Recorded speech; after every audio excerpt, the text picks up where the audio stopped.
Matt Kibbe here, host of Kibbe on Liberty. We are at the New Hampshire Liberty Forum, hosted by my friends at the Free State Project. We're going to talk a little bit about politics. We're going to talk about social change. We're going to talk about policy and this beautiful community that is rising up in the Granite State, defending and fighting for liberty. Check it out.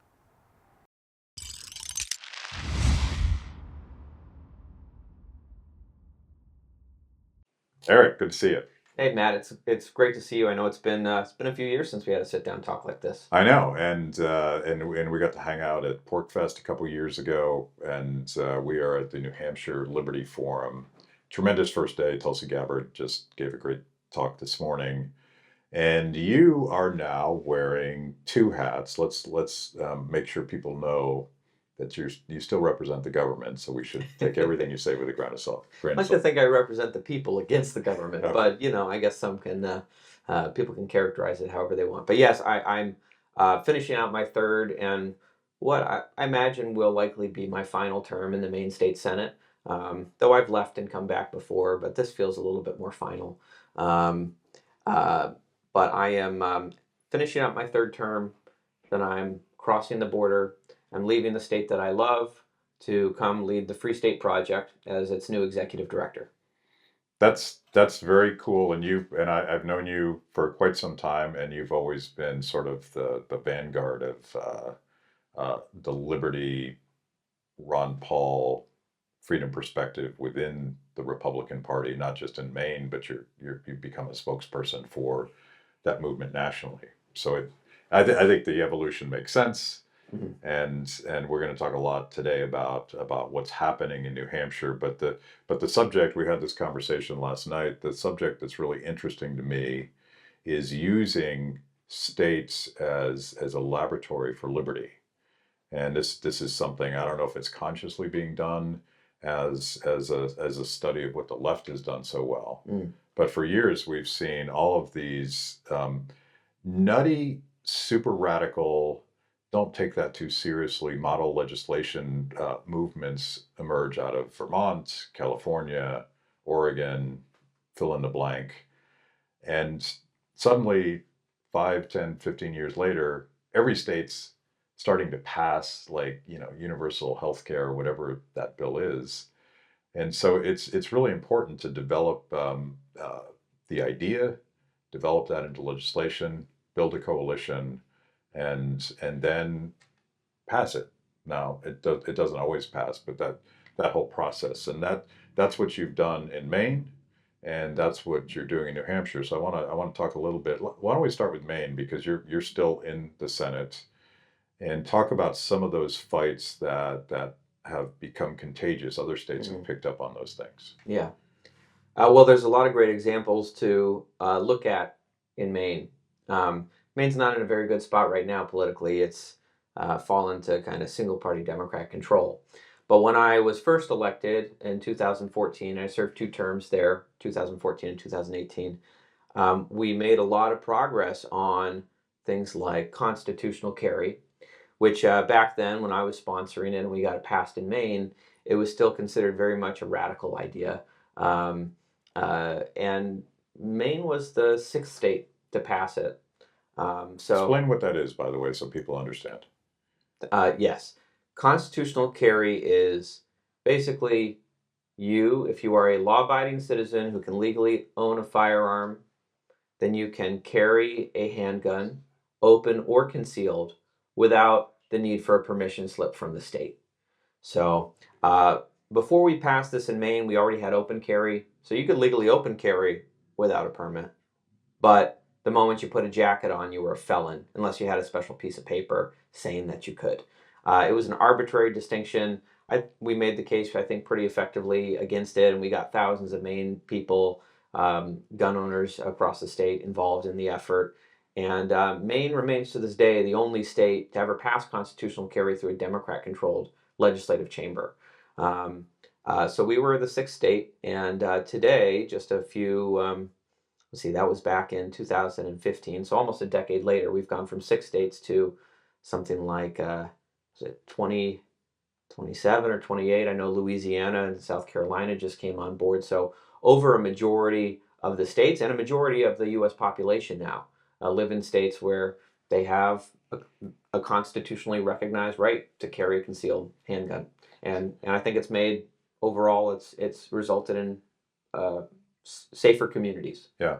So you go from a constitutional principle in the abstract to demonstrating policy success, political success, grassroots support, all of the things that it takes to get from an idea to actual practice. And I suspect, a lot of the copycats on any issue, so much of it is about the success of the effort and not necessarily the philosophical principle behind it. And those things come together, obviously. But I think just demonstrating that this is practical, this is doable. We even have a Democrat-controlled. I don't know if it was a House or Senate. It was the House of Representatives. Yeah. So this is, and obviously Maine is not New York, but it's still important to point that out. Yeah, certainly. Getting some rural pro-gun Democrats kind of in our coalition to get that passed was very very important. And I remember during my time at Young Americans for Liberty, promoting constitutional carry was a big effort there. And I distinctly remember states like South Carolina, which only just came on board. They had 2/3 Republican majorities in both chambers, and we were hearing even from people that were in the Liberty Legislator Coalition who we had to kick out over this.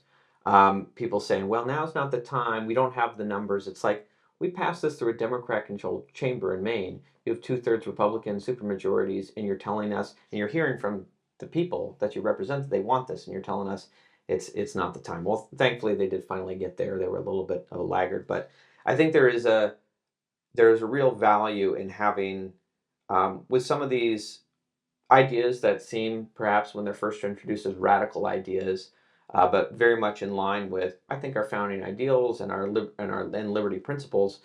Um, People are afraid to be the first. States are afraid to be the first. States are afraid to lead. So you got to find a state that's willing to lead, like we did with constitutional carry, and we can see over the course of several decades now how states have come on board like dominoes, falling to support that.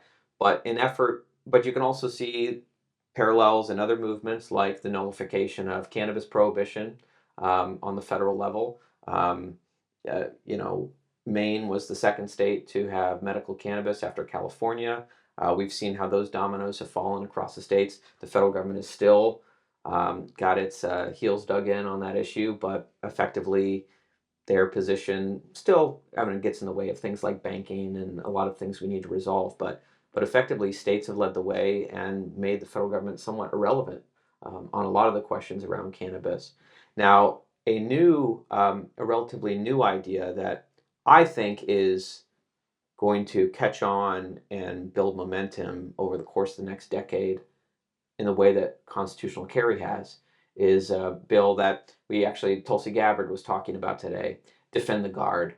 Um, and as the Republican Party in particular has shifted from perhaps the Republican Party that I grew up in the George W. Bush days, where the neoconservatives were running the show and there was just a jingoistic, reflexive support for anything the war machine wanted to do. In the era of Trump, um, however individuals feel about him, he's certainly from a libertarian perspective, not a libertarian, and he's a real mixed bag.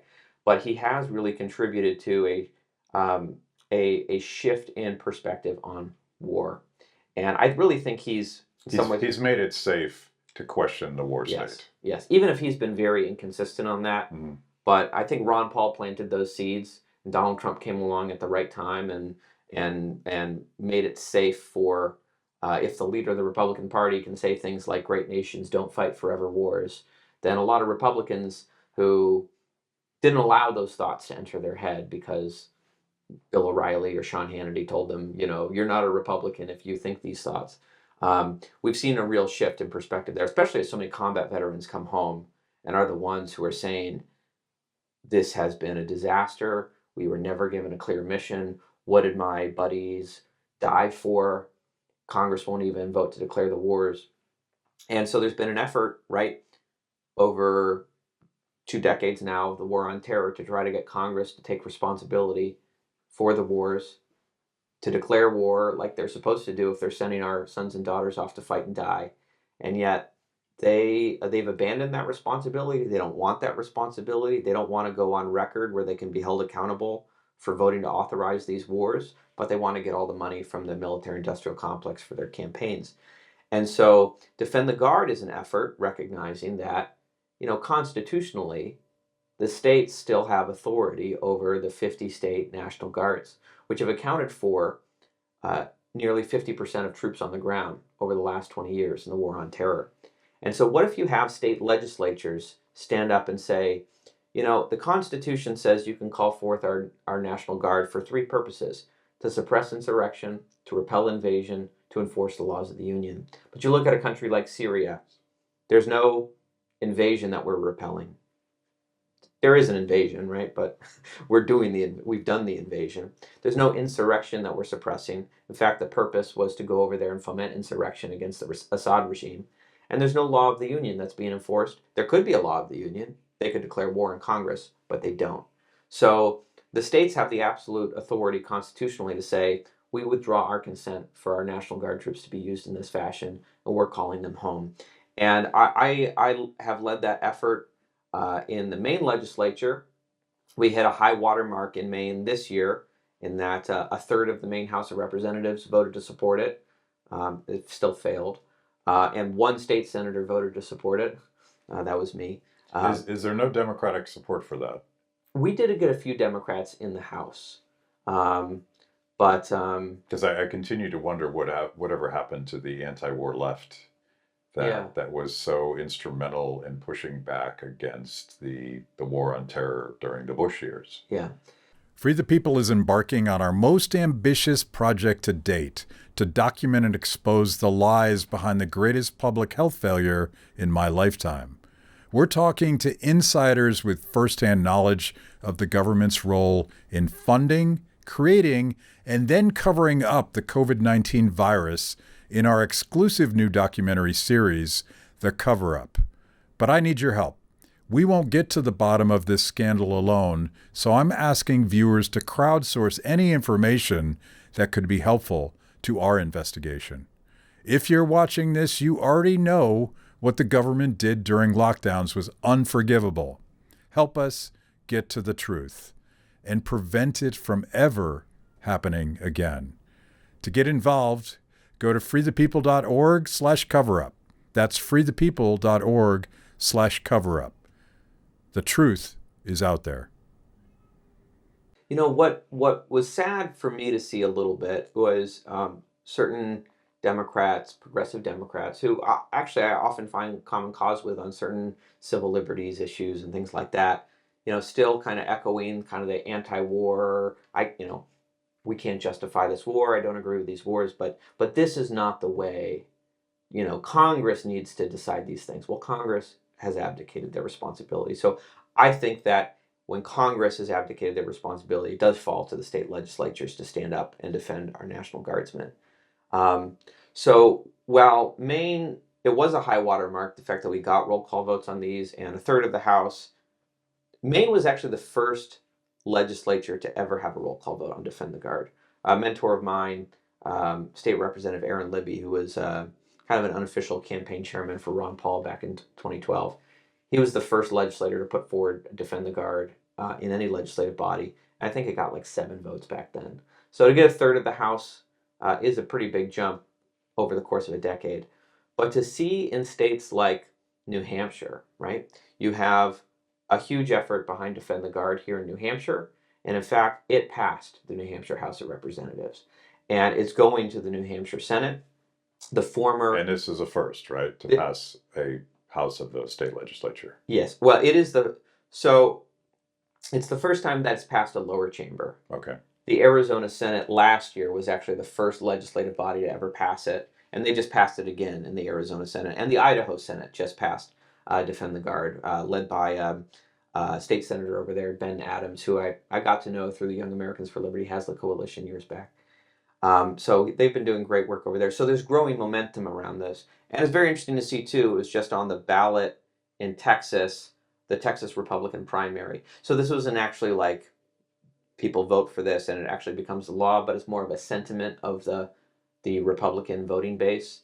And over 80% of Republican primary voters just a few weeks ago voted to tell the legislature that they want them to pass Defend the Guard. So there's really growing momentum around this from Republicans, which would have been, frankly, unthinkable under the George W. Bush years.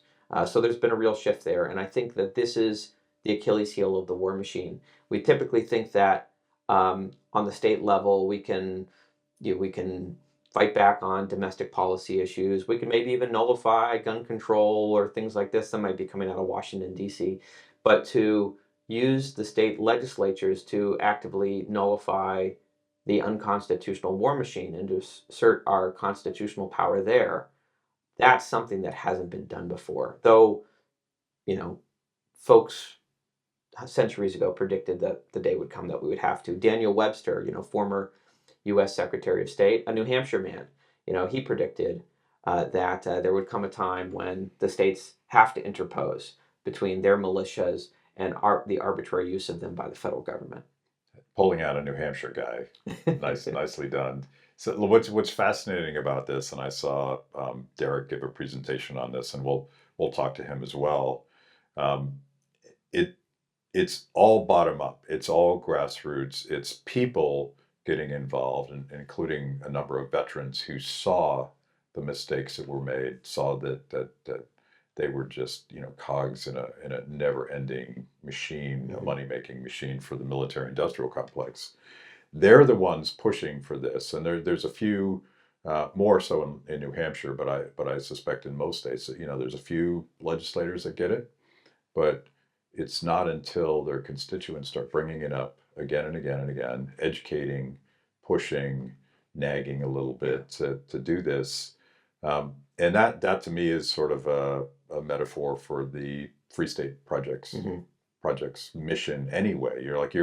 You're trying to organize and populate the state with a bunch of liberty-minded people that will start driving the public conversation.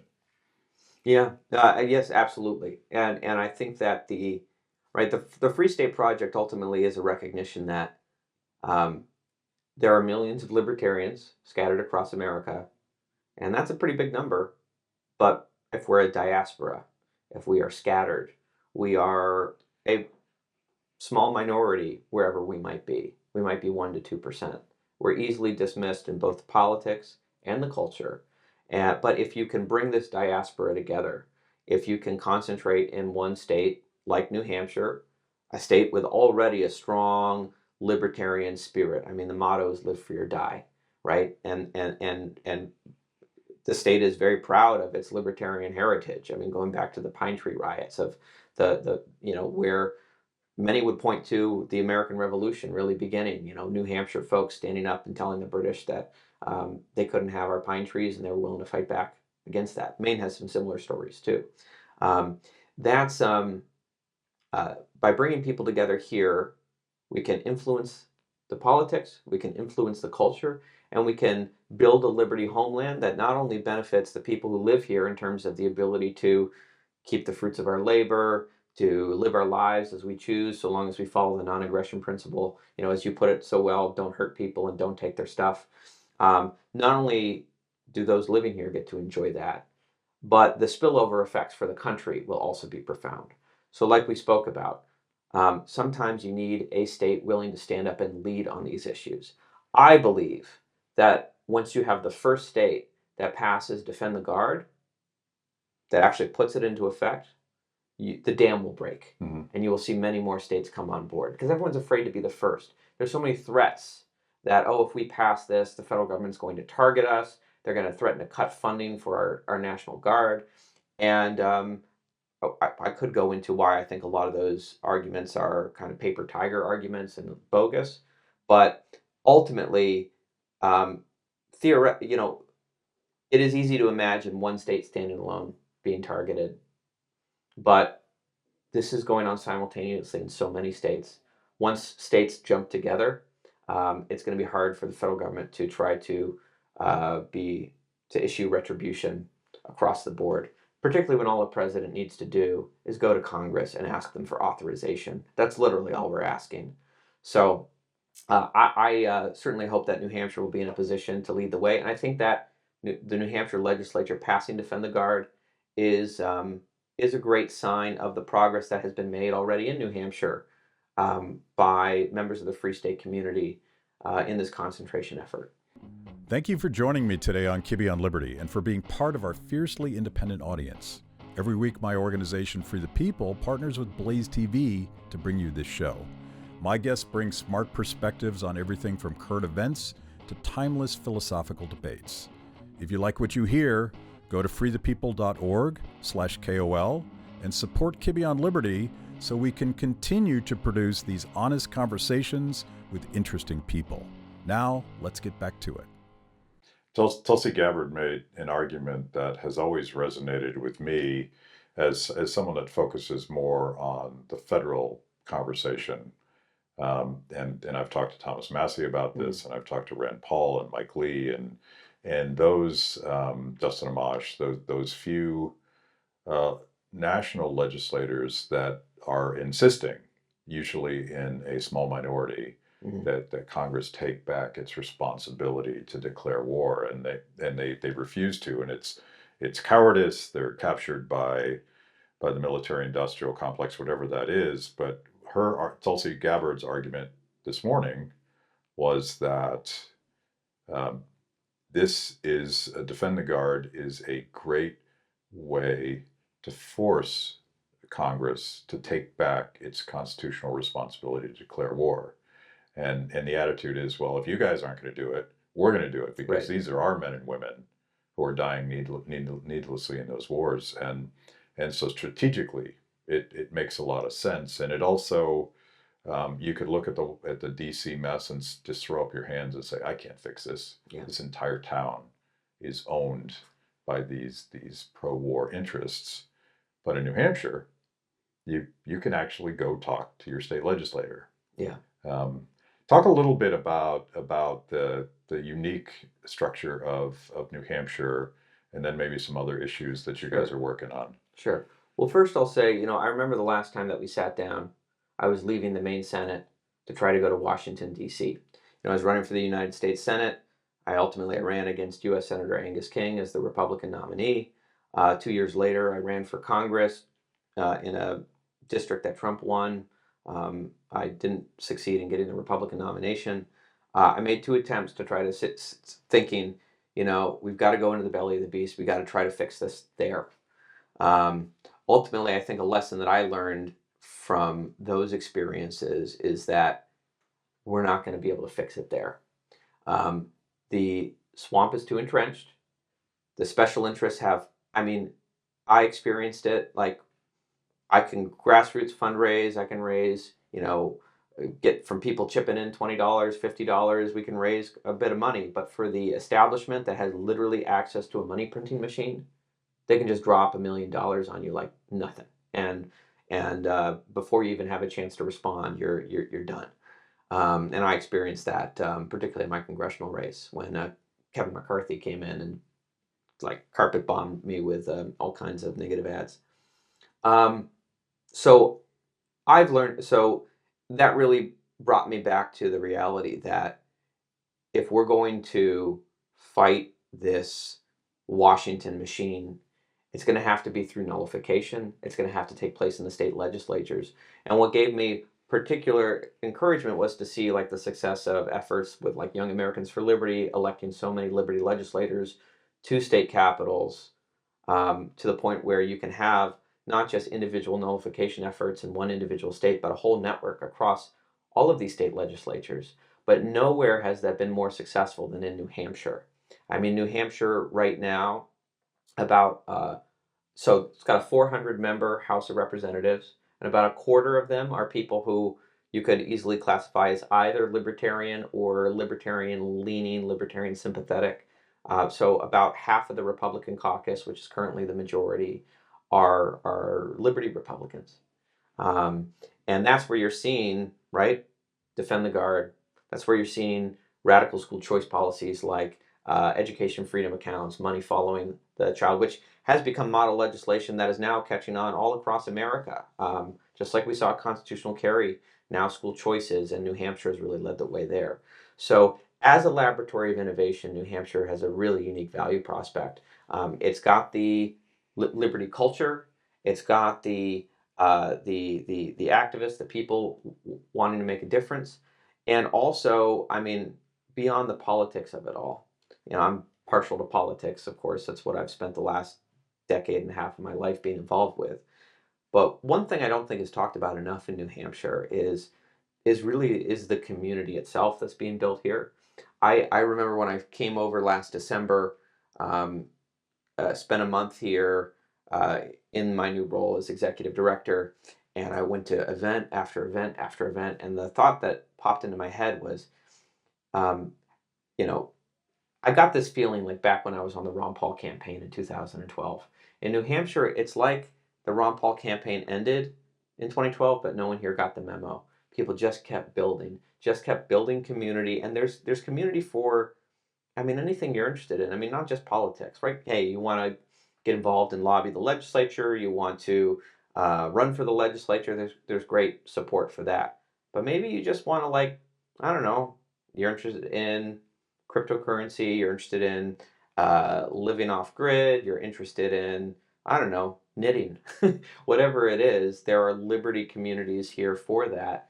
And you can, whatever your passions and your interests are outside of just kind of politics and liberty stuff, you can find people who share your values and you can participate in those activities with them. And I think that as far as, and that's so important because we're not just looking at passing the best liberty policies in America, which I think we are going to continue to do in New Hampshire.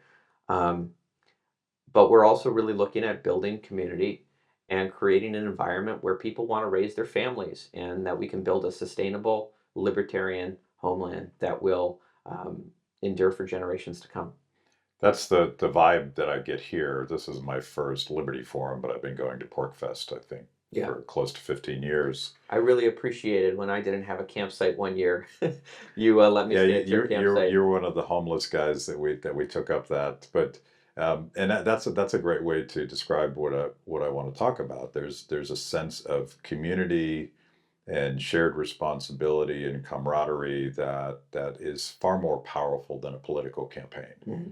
And this is sort of the Achilles heel of organizing around politics, even if it's Ron Paul, who I think in a lot of ways created the most robust sense of belonging amongst his members. That that election, you win or you lose. Yeah.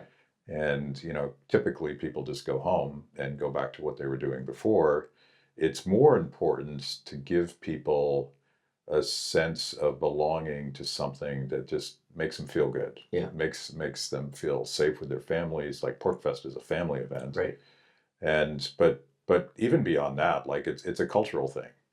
Most people, not all people, but some people prefer knitting to politics. Yeah. Some people prefer music or movies or whatever these thousands of things that we do with our friends and our family.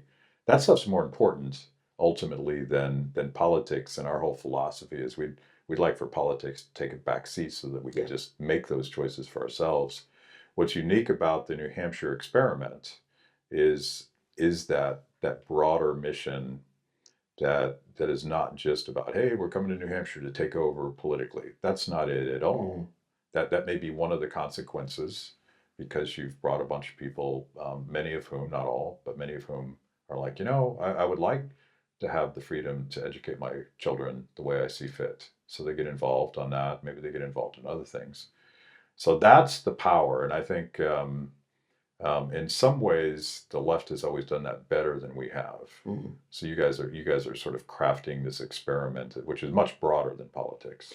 I think it goes back to me. I think that the Free State Project and the Free State Movement, which is larger than the organization itself, really embodies, I think, the spirit of, I think, when Ron Paul's campaign was finished and he had run his last campaign for president and he was retiring from Congress and he was going home to Texas, so many people would come to him and ask him,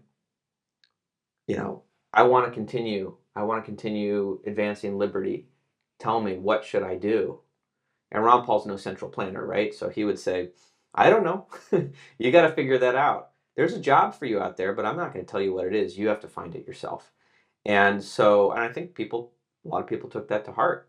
Now, for me, that I ran for the state senate, and I have served in politics for the last decade. For other people, they pioneered cryptocurrencies, and they took his message of ending the Federal Reserve, and rather than taking it a political route, they just manufactured and created and supported, and and frankly, New Hampshire really is kind of the cradle of cryptocurrency in a lot of ways, in terms of the support it had here. But they created an actual competing system that may actually lead to the end of the Federal Reserve. Other people built homeschooling networks, and they're raising and educating the next generation who are going to love and treasure and fight to preserve liberty. Um, and there are so many other paths that people have taken too. So I think kind of what the beauty of our movement is the decentralization of it all, that there is no one path to liberty. In fact, our movement is so robust and so strong because there are so many different paths people are taking. And there's no one central figure anymore. Maybe at one point in time, Ron Paul was clearly the central figurehead of our movement, and I think in a certain way he still is kind of a spiritual, unofficial figurehead. But like, if the CIA assassinated Ron Paul tomorrow, the movement's not going anywhere, right? And there's no one person in this movement who, if they were, you know, somehow eliminated, Disappeared. yeah, if they were disappeared, if they were taken off the board, right? The movement will continue. Yeah. I mean, and that's why it's unstoppable. That makes it robust and unstoppable, and at some point it goes from Tulsi was talking about this as well, like they go from ignoring you to trashing you to trying to destroy you. Yeah. At some point, and I feel like she's sort of borrowing a quote from Gandhi that wasn't necessarily Gandhi either. It's a good quote. But Whoever came up with it. Yeah, but eventually you win, and then they start to be pretending that they're like you, and that's part of politics. Is suddenly people are like, me too, I'm on board. Let's your origin story, and I want to go into this as sort of a wrap up.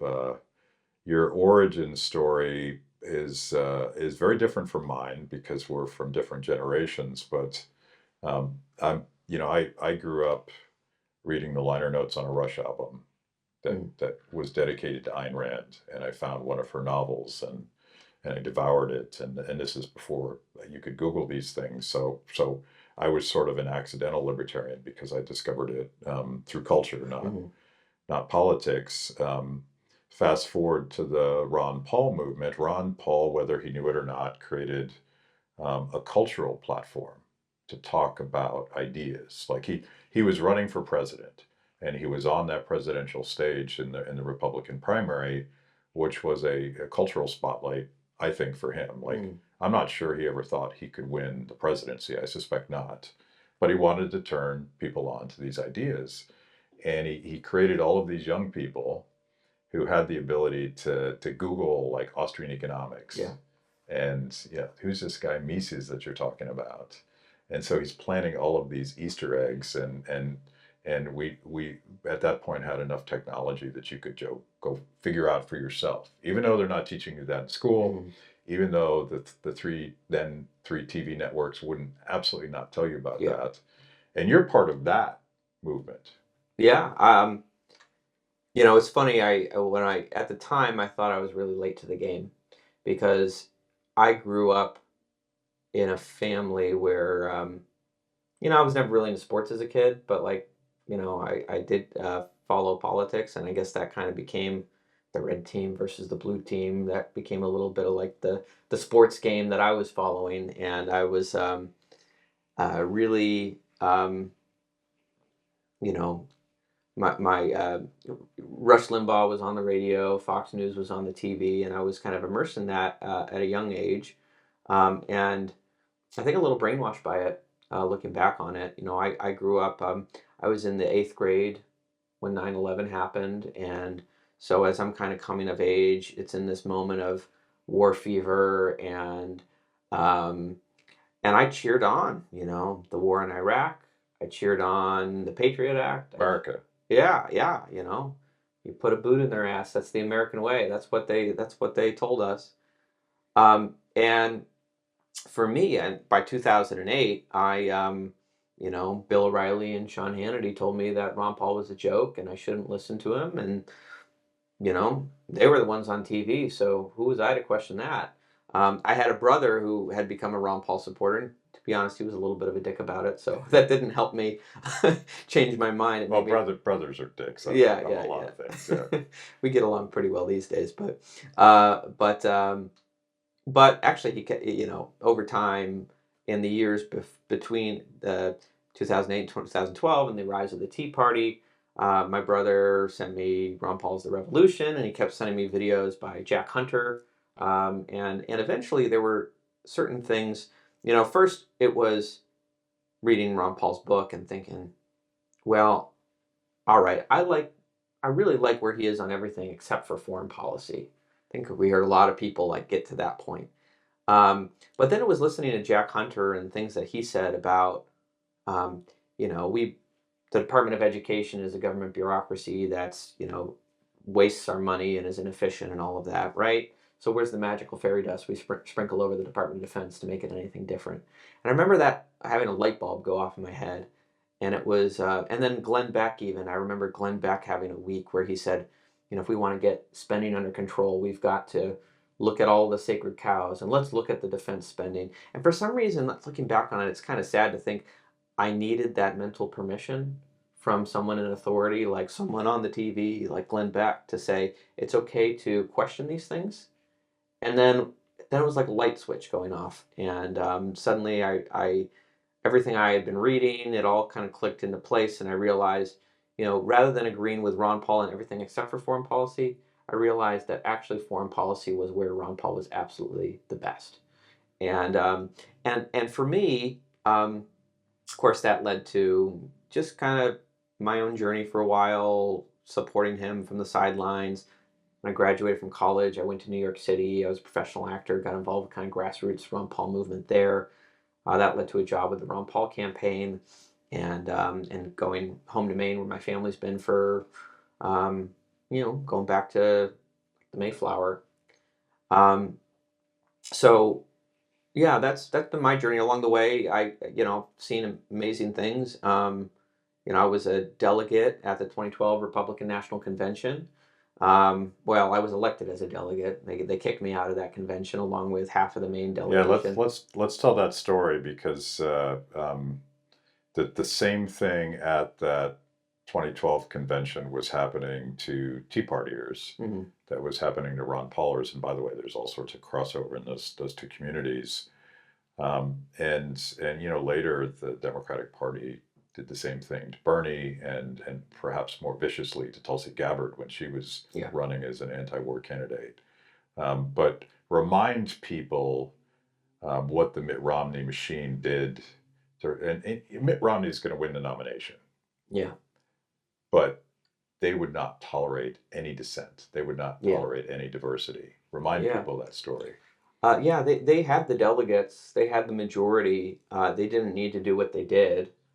But I don't know if it was because Maine was right there next to Massachusetts or they felt entitled to it for some reason. Ben Ginsberg, who's like a big lawyer, he's still around these days. He personally kind of led the consigliere to the war state. Yeah. I don't know if he would like that title, but I just gave it to him.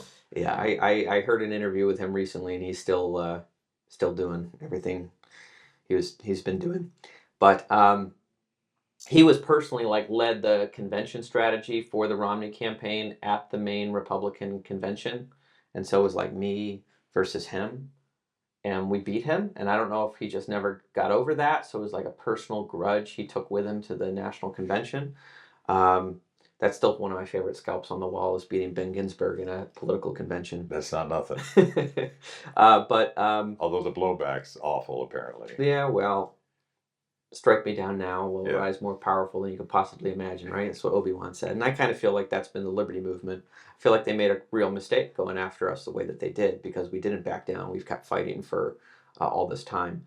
Um, but yeah, so we actually, by a margin of 4 votes of delegates at the Maine Republican State Convention, we won. We elected our own convention chair. We elected majorities of Ron Paul supporters to the state Republican committee. We elected Ron Paul supporters to represent us on the Republican National Committee. And they argued that the convention was illegitimate. I think their arguments were bogus. But ultimately, at the end of the day, when you get to the national convention, there is kind of a merger that takes place between the campaign of the presumptive nominee and the Republican National Committee. So we had the Romney campaign bringing a challenge against our delegation, which was decided by the RNC Credentials Committee, which was effectively the Romney campaign. So they were both the prosecutor and the judge and the jury. It was a completely rigged game. They wanted to kick us all out. Our Republican governor at the time, Paul LePage, who was supporting Mitt Romney, but we had a lot of folks in the Ron Paul movement who supported him, so we included him on our delegate slate. I think he really appreciated that we didn't lump him in with everyone else. And so when they tried to disqualify all the Ron Paul delegates, he said, "If you do this, I will boycott the convention."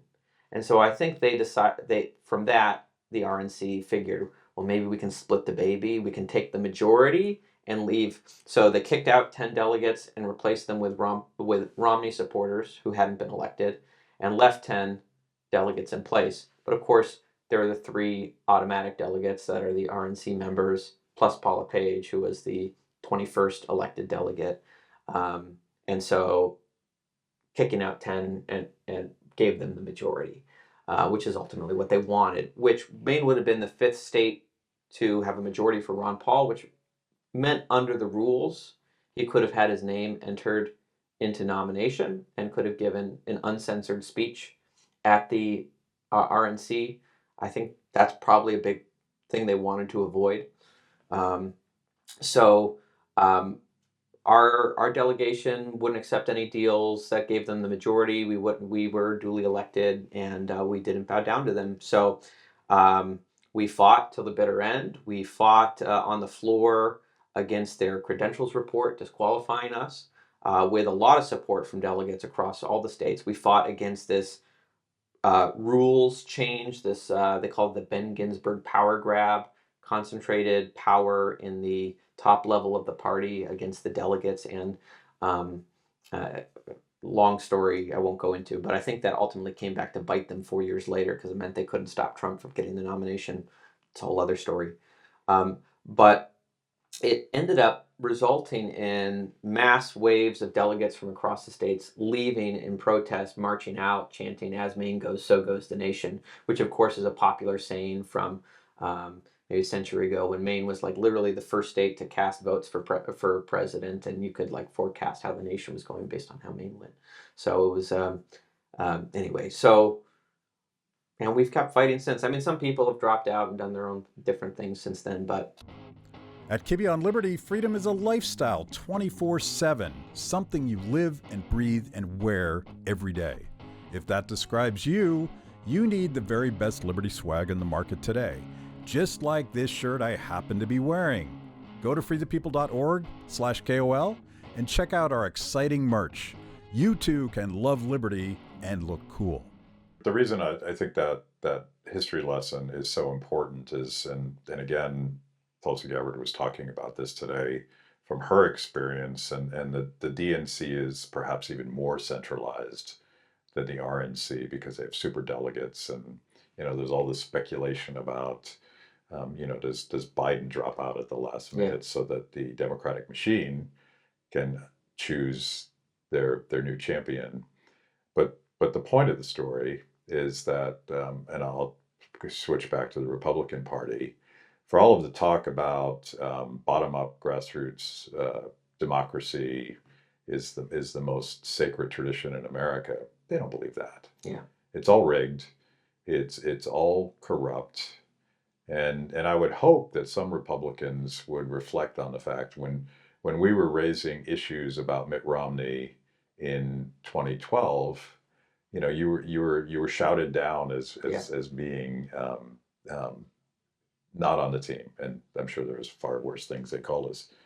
But nobody has more disdain for conservative, Republican, libertarian grassroots than Mitt Romney does. Yeah. And we now know that. Yeah.